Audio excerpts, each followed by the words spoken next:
versaillaise du commerce, de l'industrie et de l'artisanat. Donc l'objectif, c'est un peu de fédérer tous les acteurs économiques de Versailles pour essayer d'avoir une parole un peu cohérente, servir de soutien à la mairie, appuyer les commerçants, les artisans et les industriels dans leur démarche de tous les jours et pour améliorer leur activité.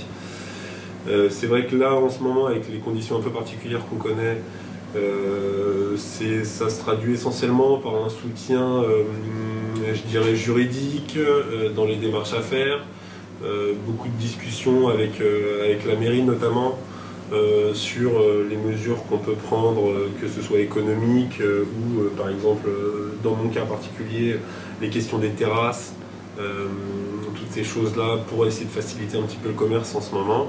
Et puis ensuite, une fois qu'on aurait réussi un petit peu à sortir de cette période un peu compliquée, développer, dynamiser le commerce. D'accord. Accompagner aussi tous les commerçants sur le numérique. Ça c'est vraiment central en ce moment. Bien sûr. Et ça se résume pour l'instant. Oui, la plateforme. Alors, la plateforme, elle a été lancée au mois de décembre pour l'instant. Si je ne vous dis pas de bêtises, il y a une centaine de commerces qui doivent être inscrits dessus à l'heure actuelle. J'ai pas encore eu le temps de regarder tous les chiffres. Ça s'installe doucement. Pour être tout à fait honnête, le gros intérêt pour nous de cette plateforme, et c'est un petit peu dans le sens de ce que je vous disais tout à l'heure, c'était d'accompagner surtout le commerçant vers le numérique, et ce de manière la moins chère possible.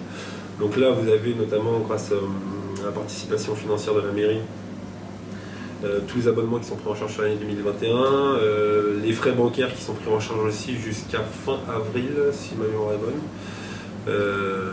Donc le résultat commercial à court terme n'a pas vraiment de sens, puisque là l'objectif c'était vraiment pour que chacun des commerçants puisse avoir une vraie visibilité numérique.